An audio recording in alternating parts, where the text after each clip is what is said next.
Pares overload with only rice, only sabaw, and free soft drinks for as low as 130 pesos?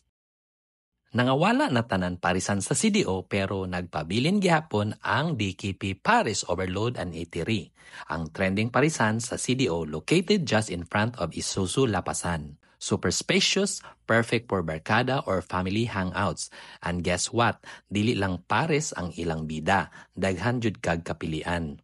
Here's what we had: Pares Overload, Super Mix, Beef Siki, Bulalo and Tinola, Chop Suey, Pansit Canton, Lumpia, Kambing Caldereta and Adobo, Grilled Bangos, Tuna Belly, and Pork Sisig. Plus, naa sila'y bagong menu, Gutong Batangas Overload, Must Try Jud ni Bay. They are open daily from 8 a.m. to midnight. So whether breakfast, lunch, or late night cravings, pwede kayo mo dinhi sa DKP. They are located at Culambog Highway, Lapasan, in front of Isuzu Lapasan.